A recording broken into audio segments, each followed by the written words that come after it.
৩ মে ২০২৫ সালে ভূমি মন্ত্রণালয় কর্তৃক আয়োজিত সার্ভেয়ার পদের নিয়োগ পরীক্ষার সম্পূর্ণ কোশ্চেনটি আজকে আমরা সলিউশন করব। আশা করি সবাই ভিডিওটি প্রথম থেকে শেষ পর্যন্ত ধারাবাহিকভাবে দেখবেন। পরীক্ষার পূর্ণ মান ছিল ১০০ এবং সময় ছিল ৯০ মিনিট। এর মধ্যে কিছু প্রশ্ন ছিল এই সার্ভে সংক্রান্ত প্রশ্ন, সেগুলো বাদ দিয়ে বাকি প্রশ্নগুলো আমরা সমাধান করার চেষ্টা করব। ১ নম্বর কোশ্চেনটি হচ্ছে, এক কথায় প্রকাশ করুন দিনের পূর্বভাগ। এর এক কথায় প্রকাশ হচ্ছে পূর্বাহ্ন, যা প্রকাশ করা হয়নি। অব্যক্ত, যা খুব শীতল বা উষ্ণ নয়, নাতিশীতোষ্ণ। কর্ম সম্পাদনে পরিশ্রমী। এর এক কথায় প্রকাশ হচ্ছে কর্মঠ। ২ নম্বর কোশ্চেনটি হচ্ছে, বিপরীত শব্দ লিখুন। উদার, এর বিপরীত শব্দ হচ্ছে কৃপণ। উৎকৃষ্ট, এর বিপরীত শব্দ হচ্ছে নিকৃষ্ট বা অপকৃষ্ট। আকস্মিক মানে হচ্ছে হঠাৎ, এর বিপরীত শব্দ হচ্ছে চিরন্তন। প্রারম্ভ, এর বিপরীত শব্দ হচ্ছে শেষ। ৩ নম্বর কোশ্চেনটি হচ্ছে, নিম্নোক্ত শব্দগুলো কোন ভাষা হতে আগত তা লিখুন। রোয়েদাদ কোন ভাষা থেকে আগত শব্দ? রোয়েদাদ শব্দের অর্থ হচ্ছে ভাগবাটোয়ারার বিবরণ। সাধারণত কোর্ট, উকিল, বিচার, সালিশ এগুলোর সাথে এই রোয়েদাদ শব্দটি সম্পর্কযুক্ত। রোয়েদাদ শব্দটি সাধারণত প্রশাসনিক একটি শব্দের মধ্যে পড়ছে, তাহলে এটা আরবি শব্দ হওয়ার সম্ভাবনা খুব বেশি। তবে সঠিক উত্তর যদি কারো জানা থাকে তাহলে দয়া করে কমেন্টস বক্সে জানাবেন। তারিখ কোন ভাষার শব্দ? তারিখ হচ্ছে আরবি ভাষার শব্দ। রিক্সা কোন ভাষার শব্দ? রিক্সা জাপানি শব্দ। পাউরুটি কোন ভাষার শব্দ? পাউরুটি হচ্ছে পর্তুগিজ শব্দ। ৪ নম্বর কোশ্চেনটি হচ্ছে, বাগধারাগুলোর অর্থসহ বাক্য লিখুন। অতিদর্পে হতলঙ্কা মানে হচ্ছে অহংকারের পতন। কোরবাকোর মানে হচ্ছে এলোপাথাড়ি। কপাল কাটা এর অর্থ হচ্ছে সম্ভবত ভাগ্যহীন হওয়া বা দুর্ভাগ্যে পতিত হওয়া। তবে এর সঠিক উত্তরটা যদি কারো জানা থাকে তাহলে দয়া করে কমেন্টস বক্সে জানাবেন। জগদ্দল পাথর মানে হচ্ছে গুরুভার। ৫ নম্বর কোশ্চেনটি হচ্ছে, নিম্নের শব্দসমূহ শুদ্ধ করে লিখুন। মুহুর্মুহু এর শুদ্ধ বানান হচ্ছে মরস্যু হরস্যু মরেপ্রস্যু হরস্যু, মুহুর্মুহু। সবগুলোই রস্যুকার। মনীষী এর শুদ্ধ বানান হচ্ছে ম দন্তনয় দীর্ঘী মূর্ধন্যস্বয় দীর্ঘী, মনীষী। সদ্যজাত এর শুদ্ধ বানান হচ্ছে দন্তস্ব দয় জফলাকার বর্গ জয়াকার ত, সদ্যজাত। লজ্জাস্কর এর শুদ্ধ বানান হচ্ছে লজ্জাকর, ল বর্গীয় জ বর্গীয় জ আকার কর, লজ্জাকর। ৬ নম্বর কোশ্চেনটি হচ্ছে, ৩৬ জুলাই সম্পর্কে লিখুন। ৭ নম্বর কোশ্চেনটি হচ্ছে, fill in the blanks or gaps with appropriate preposition, অর্থাৎ উপযুক্ত প্রিপোজিশন ব্যবহার করে শূন্যস্থানগুলো পূরণ করতে হবে। I am indebted dash you for your help. এখানে হবে I am indebted to you for your help. Indebted to মানে হচ্ছে ঋণী থাকা, তাহলে তোমার সাহায্যের জন্য আমি তোমার কাছে ঋণী। It is wise dash you to study properly. It is wise for you to study properly, অর্থাৎ ভালোভাবে লেখাপড়া করা তোমার জন্য বুদ্ধিমানের কাজ হবে। The master dispensed dash the services. The master dispensed with the services, অর্থাৎ মাস্টার এই পরিষেবাগুলি ছেড়ে দিয়েছেন। ডিসপেন্স উইথ মানে বিদায় দেওয়া বা ছেড়ে দেওয়া। He can play all the games dash cricket and hockey. He can play all the games besides cricket and hockey, অর্থাৎ ক্রিকেট এবং হকির পাশাপাশি সে সবগুলো খেলাই খেলতে পারে। He has been এক্সিমটেড dash night duty. He has been এক্সিমটেড from night duty, অর্থাৎ সে night duty থেকে অব্যাহতি পেয়েছে। ৮ নম্বর কোশ্চেনটি হচ্ছে, translate the following Bangla sentences into English, অর্থাৎ বাংলা যে বাক্যগুলো দেওয়া আছে সেগুলো থেকে ইংরেজিতে অনুবাদ করতে হবে।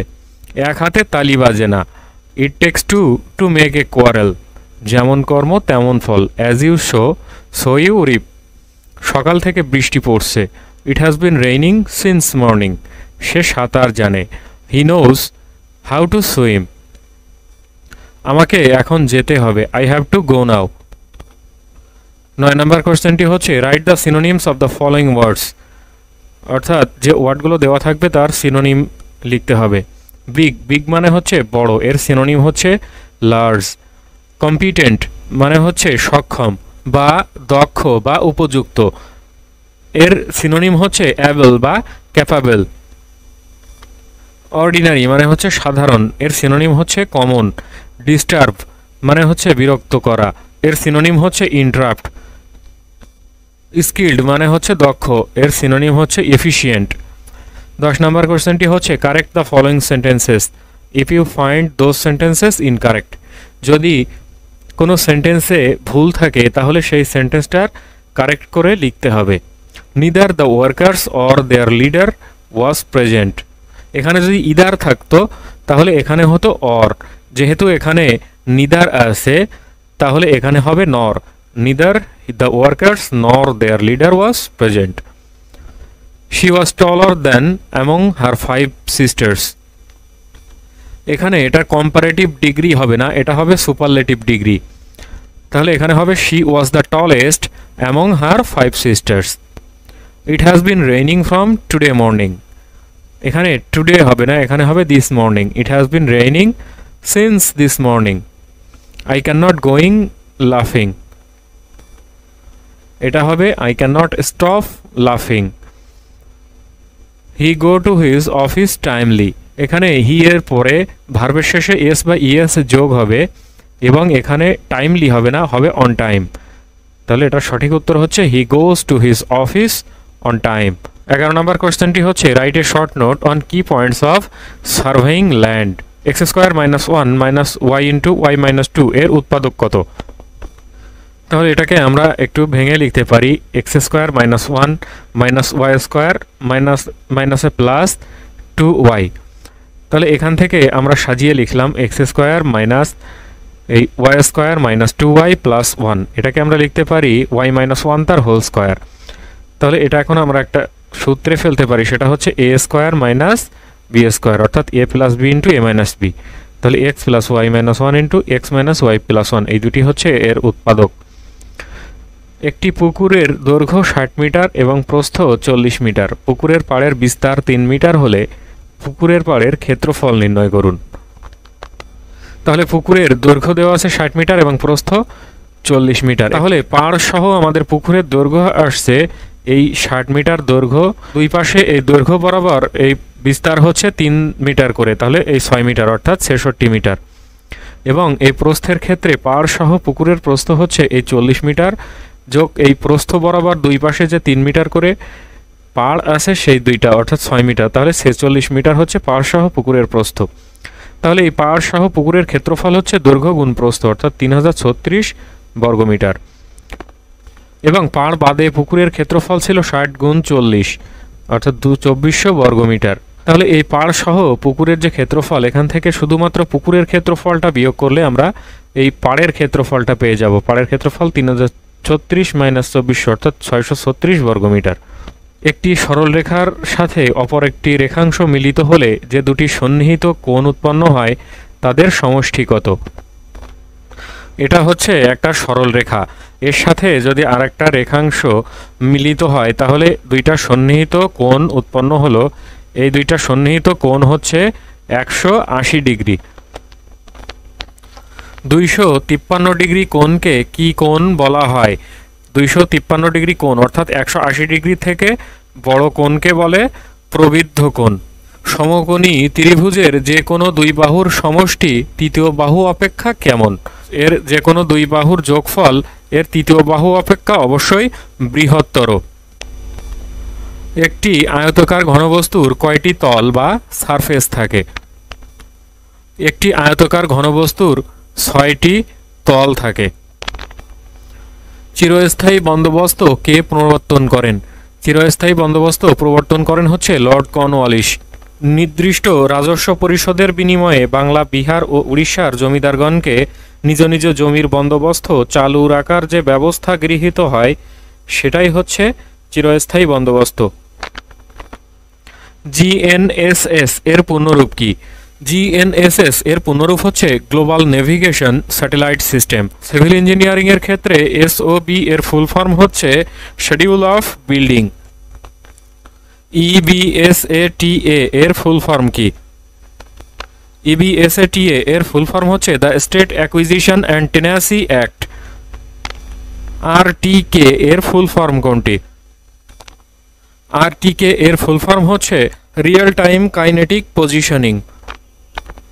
22 নম্বরে সাধারণ জ্ঞান থেকে কয়েকটি গুরুত্বপূর্ণ কোশ্চেন এসেছিল। সার্কের প্রথম মহাসচিব কে? সার্কের প্রথম মহাসচিব হচ্ছেন জনাব আবুল আহসান। তিনি বাংলাদেশের নাগরিক ছিলেন। ত্রিশালে প্রতিষ্ঠিত বিশ্ববিদ্যালয়টির নাম কি? ত্রিশালে প্রতিষ্ঠিত বিশ্ববিদ্যালয়টির নাম হচ্ছে কবি কাজী নজরুল ইসলাম বিশ্ববিদ্যালয়। D8 এর সদর দপ্তর কোথায়? D8 হচ্ছে উন্নয়নশীল 8টি দেশের জোট। এর সদর দপ্তর হচ্ছে ইস্তাম্বুলে। IMF এর পূর্ণরূপ কি? IMF এর পূর্ণরূপ হচ্ছে international monetary fund. Daughter of Pakistan বলা হয় কাকে? ডটার অফ পাকিস্তান হচ্ছেন নোবেল বিজয়ী মালালা ইউসুফজাই। বাংলাদেশের কোন ক্ষুদ্র নৃগোষ্ঠীর উৎসব সাংগ্রাই? সাংগ্রাই হচ্ছে মারমা জাতিগোষ্ঠীর উৎসব। ভারতের সাথে বাংলাদেশের সীমান্তবর্তী জেলা কয়টি? ভারতের সাথে বাংলাদেশের সীমান্তবর্তী জেলা হচ্ছে 30টি। সেমুতাং গ্যাস ক্ষেত্রটি কোথায় অবস্থিত? সেমুতাং গ্যাস ক্ষেত্রটি খাগড়াছড়ি জেলার মানিকছড়িতে অবস্থিত। 60 বছর পূর্ণ হওয়ার উৎসবকে কি বলে? 60 বছর পূর্ণ হওয়ার উৎসবকে বলে হীরক জয়ন্তী।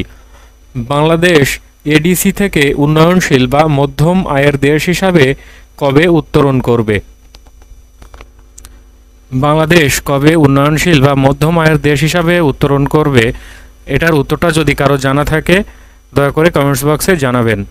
জাতিসংঘের বর্তমান মহাসচিবের নাম কি? জাতিসংঘের বর্তমান মহাসচিব হচ্ছেন অ্যান্টোনিও গুতেরেস, যিনি পর্তুগালের নাগরিক। 30 তত্ত্বের বিষয় তিনটি কি কি? 30 তত্ত্বের তিনটি বিষয় হচ্ছে জিরো পভার্টি, জিরো আনএমপ্লয়মেন্ট এবং জিরো নেট কার্বন ইমিশনস। বিশ্ব পরিবেশ দিবস কবে? বিশ্ব পরিবেশ দিবস হচ্ছে 5 জুন। গোলান মালভূমি কোথায় অবস্থিত? গোলান মালভূমি সিরিয়ায় অবস্থিত। বাংলাদেশ সবচেয়ে বেশি কোন দেশ থেকে আমদানি করে? বাংলাদেশ সবচেয়ে বেশি আমদানি করে ভারত এবং চীন থেকে। বিজ্ঞান ও প্রযুক্তিতে 21শে পদক 2025 কতজন পেয়েছেন? বিজ্ঞান ও প্রযুক্তিতে 21শে পদক 2025 পেয়েছেন একজন। তিনি হচ্ছেন মেহেদী হাসান খান, যিনি অভ্র কিবোর্ডের জনক। বাংলাদেশের সাক্ষরতার হার সর্বাধিক কোন জেলায়? বাংলাদেশের সাক্ষরতার হার সর্বাধিক হচ্ছে পিরোজপুর জেলায়। ডিপসিক কোন দেশের সফটওয়্যার কোম্পানি? ডিপসিক হচ্ছে চীনা সফটওয়্যার কোম্পানি। সাহিত্যে নোবেল বিজয়ী প্রথম এশীয় নারী কে?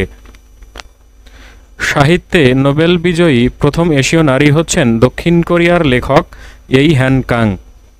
2025 সালের নবম আইসিসি চ্যাম্পিয়ন্স ট্রফিতে চ্যাম্পিয়ন কোন দেশ? 2025 সালের নবম আইসিসি চ্যাম্পিয়ন্স ট্রফিতে চ্যাম্পিয়ন হচ্ছে ভারত। এই ছিল ভূমি মন্ত্রণালয়ের সার্ভেয়ার পদের নিয়োগ পরীক্ষার সম্পূর্ণ প্রশ্ন সমাধান। আশা করি সবাই বুঝতে পারলেন। এরপরেও যদি কেউ না বুঝে থাকেন অবশ্যই কমেন্টস বক্সে কমেন্টস করে জানাতে ভুলবেন না। ভালো লাগলে চ্যানেলটিকে অবশ্যই সাবস্ক্রাইব করবেন, লাইক, কমেন্ট, শেয়ার করবেন। ধন্যবাদ সবাইকে।